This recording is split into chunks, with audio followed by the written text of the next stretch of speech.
Listen up, Rangers. Welcome to the Geek Chest. My name's Steve, and today in this Unimportant review, we have the Teenage Mutant Ninja Turtles, the Last Ronin figure, the Unarmored edition. What makes this special compared to the previous one we have is, as you can see, he's missing a shirt. As he's, I guess, like the aforementioned, unarmored. This is more kind of like what you saw in the first comic, more so than some of the later ones. Because in some of those, he'd actually be straight up Turtles naked style. Well, this is more in the middle. But what is nice about this for NECA anyways is they get to reuse a lot of the same parts. They just have to alter a few things.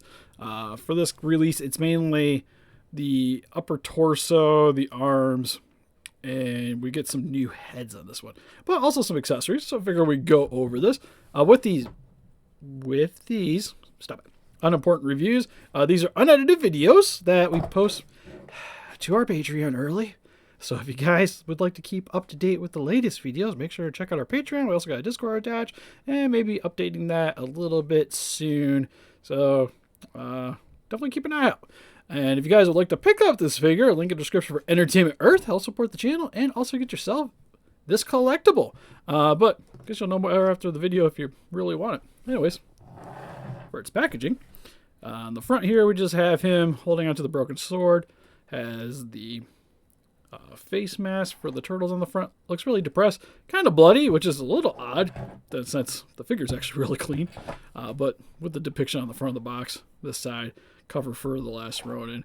Back of the package, just him striking some poses. Him in the night. Little description if you guys wanted to pause it. This side, again, more blood. And he looks kind of angry. But he also has... You can see here some of the other turtles. At least the arms there on the box, which pretty much got confirmation that we're getting the other turtles. Spoiler warning if you haven't read the comics, because I will be probably bringing it up here. That said, with Michelangelo, I think that's Michelangelo, and then Raphael there. And then we're getting down to Tello and Splinter later on. When you open the package, it's him striking a karate pose, and then all the other accessories, which probably should get those out so I can show you guys. So for the most part, busted this guy out and then just put him in the pose, and he's been sitting on the shelf ever since. So, one thing I don't want to get out of the box, but I guess I probably should. We have 4 of these really tiny little blades, which are super easy to lose. Also, I don't even know, like, it's cool it comes with them. You get 4 of them total. And then for some of the extra hands, you get open hand, clenched fist for punching, opposite side gripping hand, another clenched fist, another karate chop. And then what I have on the turtle is the open hand and gripping hand, because I kind of want to make it look like you can't really get him in the almost seppuku pose from the comics, because he pretty much goes to off himself in there, but passes out due to the pain. I was trying to get him into that pose, because eventually I got to make a little mask for him too. I haven't got around to that, because I want to make a little diorama at some point. But I don't think with any of these hands they're really... One thing getting a NECA, especially the turtles on their knees, I've just grown to realize that they're just not really made for that. Just like my, the Mutant ones. Like, they can't stand up worth a damn. But I was kind of hoping one of these hands would kind of be able to... You could kind of wedge them, maybe? But it's like the gripping hand's a little too open. Like, you can tuck it in between his fingers, I guess.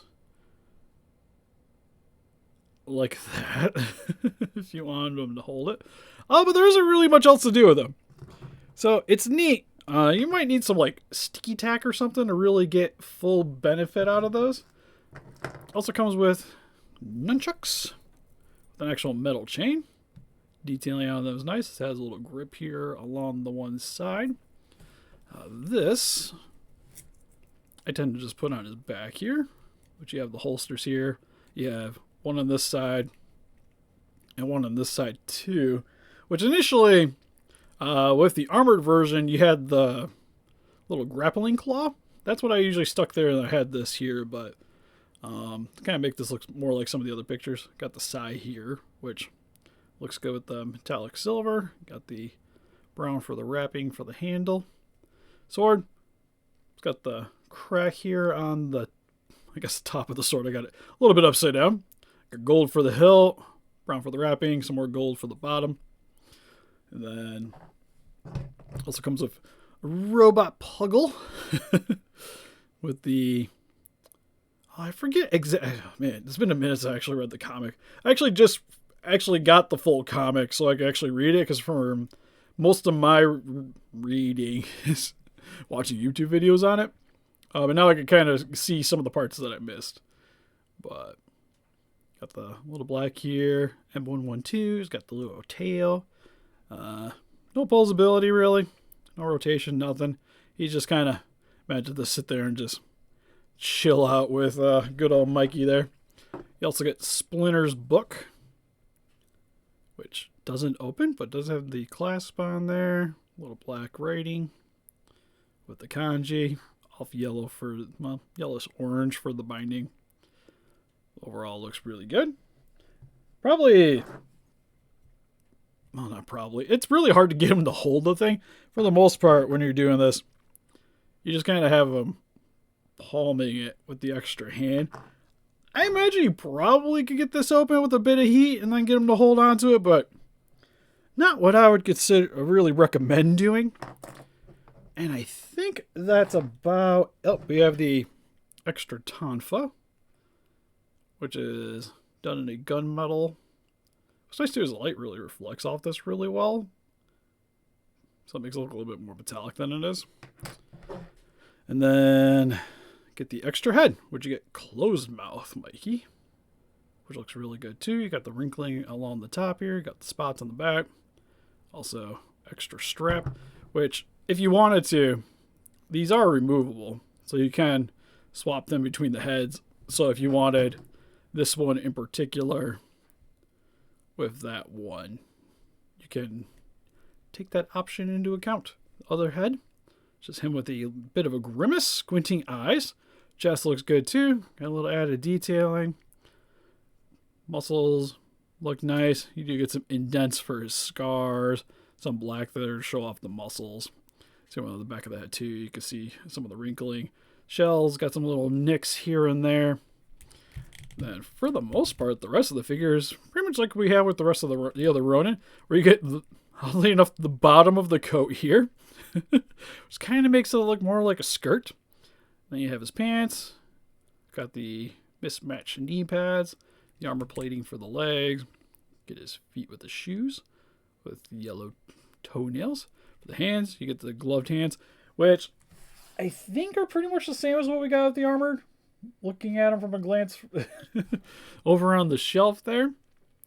And overall, just really solid figure. For his articulation, head can look a little bit up and down. It's got a bit of a wiggle at the waist. You can rotate him at the waist too. Get the sai out of here. Can't get it all the way around, but you do get a decent spin there. Arm can go up about that far, downwards about that far, rotates all the way around. It is technically double jointed elbows, so you can get it pretty much a 90-degree angle.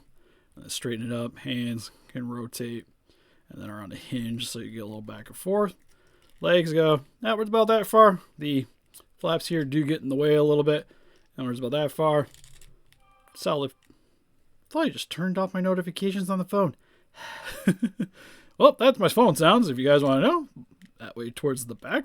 Rotation, top of the thigh.